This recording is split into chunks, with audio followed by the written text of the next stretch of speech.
محترم عزیز بھائی اور بہنوں، آج ہم عبرانیوں کے نام کے خط میں سے اسٹڈی کریں گے۔ یاد رکھیے کہ علماء میں عبرانیوں کے نام خط کے بارے میں مصنف کی حیثیت پر اختلافات موجود ہیں۔ کچھ علماء کے مطابق یہ خط مقدس پولس نے لکھا ہوا ہے، جبکہ کچھ علماء کے مطابق اس خط کا مصنف نامعلوم ہے۔ یہی سبب ہے کہ بائبل مقدس میں پرنٹنگ کے دوران اس کے ساتھ کسی بھی مصنف کا ذکر نہیں کیا گیا، جبکہ اگر دوسری جانب ہم دیکھیں تو فلیمون کے نام پولس رسول کا خط، جو کنفرم ہے کہ پولس رسول نے خط لکھا ہے، اس کے ساتھ ان کا نام بھی درج کر دیا گیا ہے، جبکہ عبرانیوں کے نام کا خط لکھ کے علماء نے یہ بات واضح کی ہے کہ اس میں اختلافات موجود ہیں۔ تو بہرحال جو بھی خادم اس کا مصنف ہے، ہمیں بائبل مقدس پر ایمان رکھنے کے سبب اور بائبل مقدس کا طالب علم ہونے کے سبب سے اس پر کوئی بھی اعتراض نہیں ہے، کیونکہ یہ خدا کے کلام میں شامل ہے اور یہ خدا کے کلام کا حصہ ہے، اور اس میں خدا کے کلام کی ہی باتیں بیان کی گئی ہیں، جن میں کوئی بھی کسی قسم کی رد و بدل یا کسی طرح کا اختلاف نہیں ہے۔ تو عبرانیوں کے نام خط، اس کے باب نمبر 4، اس کی آیت نمبر 14 سے ہم سیکھیں گے۔ مصنف لکھتا ہے کہ پس جب ہمارا ایک ایسا بڑا سردار کاہن ہے جو آسمانوں سے گزر گیا۔ اس آیت سے ایک بات تو بڑی واضح ہے، ایک کلیئر بات یہ ہے کہ جب یہ خط لکھا جا رہا ہے اس وقت خداوند یسوع مسیح ناصری آسمان پر اٹھائے جا چکے ہیں۔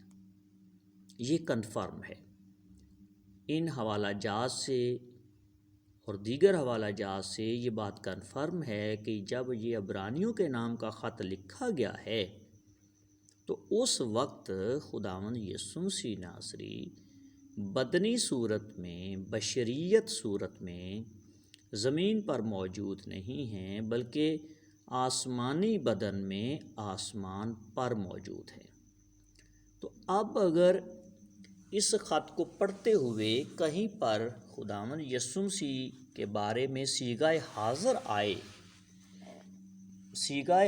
آئے تو اس وقت اس بات کو کنفرم سمجھا جائے کہ اب اس یسوع کی بات ہو رہی ہے جو اس خط لکھتے وقت آسمان پر موجود ہیں اور اسپرچول باڈی میں ہیں، جلالی بدن میں ہیں اور آسمانی ہو چکے ہیں۔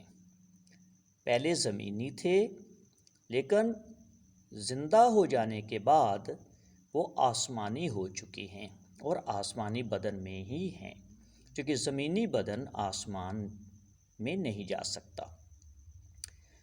تو لکھا ہے، پس جب ہمارا ایک ایسا بڑا سردار کاہن ہے جو آسمانوں سے گزر گیا۔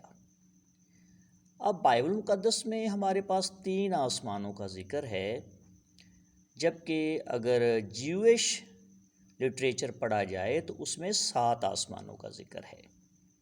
بہرحال جو آسمانوں سے گزر گیا یعنی خدا کا بیٹا یسوع، تو آؤ ہم اپنے اقرار پر قائم رہیں۔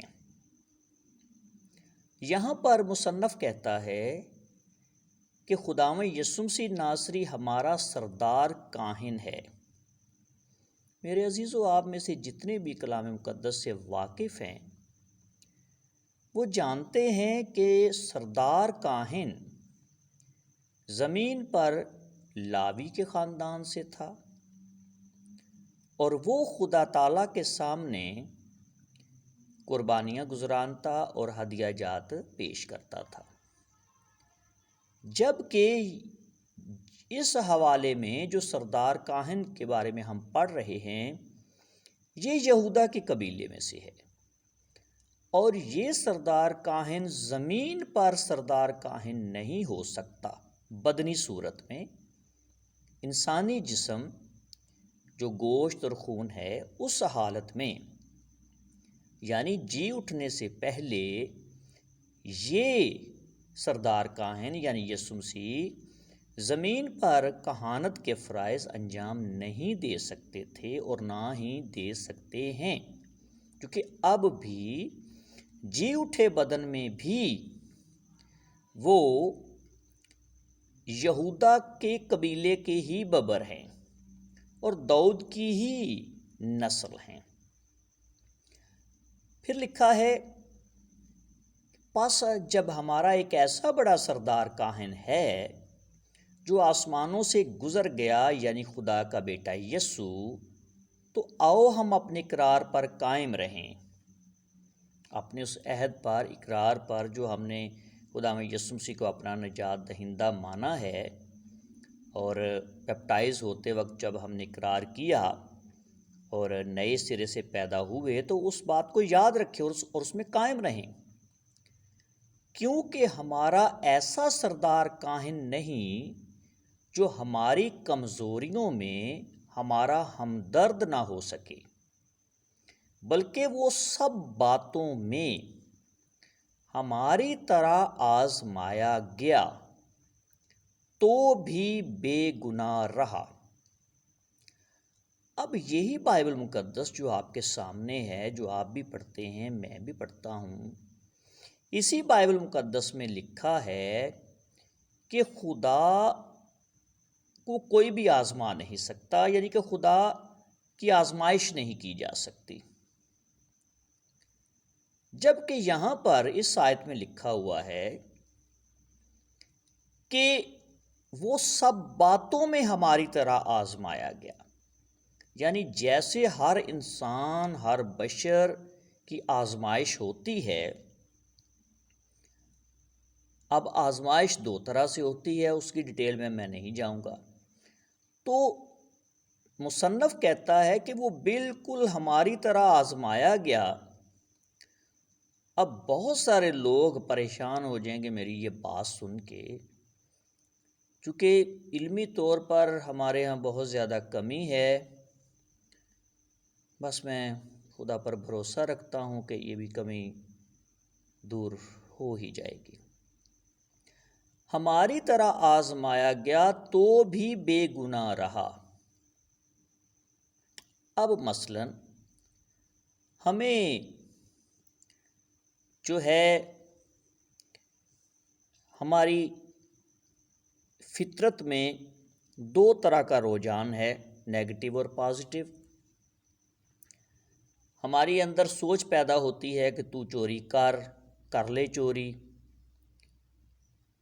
سیم مصنف لکھتا ہے کہ مسیح خداوند کی بھی آزمائش ہوئی۔ کیسی آزمائش ہوئی؟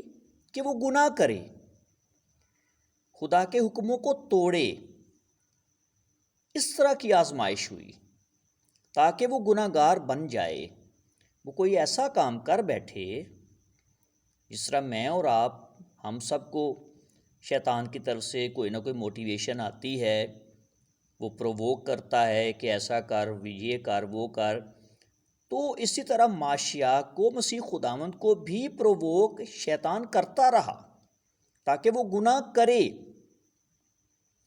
اب اگر مسیح خداوند میں یہ گناہ کرنے کی صلاحیت ہی نہیں تھی تو دین آپ خود اندازہ کریں کہ اٹ واز آل ڈرامہ، لیکن ایسا نہیں ہے، ہرگز بھی ایسا نہیں ہے۔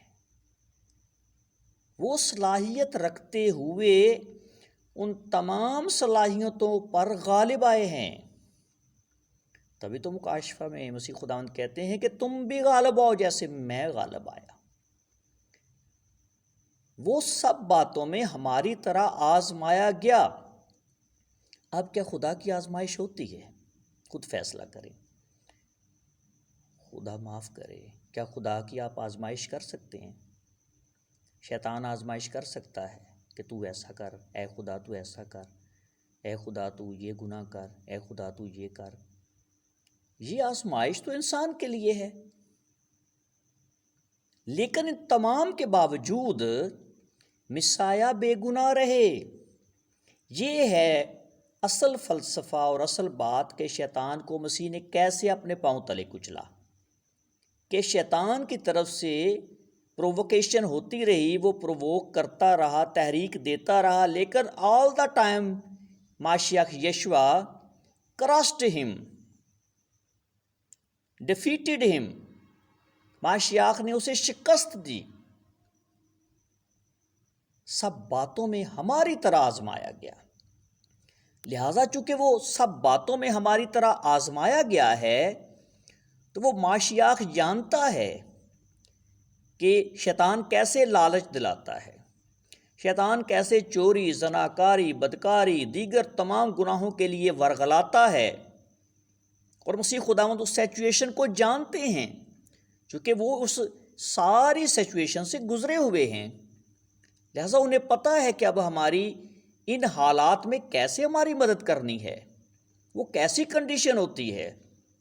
چھوٹی سی اگزامپل دوں گا جسٹ سمجھانے کے لیے کہ اگر کسی بندے کو بخار کبھی زندگی میں ہوا ہی نہیں تو وہ یہ نہیں سمجھ سکتا کہ جب کسی کو بخار ہوتا ہے تو اس بندے کی کس طرح کنڈیشن دردناک ہوتی ہے۔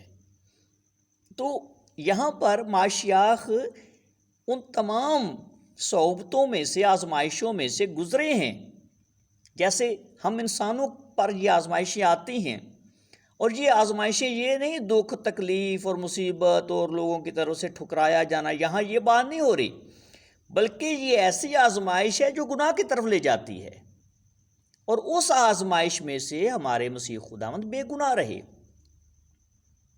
جبکہ کلام میں لکھا ہے کہ خدا کی نہ کوئی آزمائش نہیں کر سکتا، خدا کو کوئی حکم توڑنے کے لیے قائل اور مائل کرنے کی کوشش کر ہی نہیں سکتا، جبکہ یہاں ہے، آزمائش ہوئی ہے، لیکن وہ بے گناہ رہے ہیں۔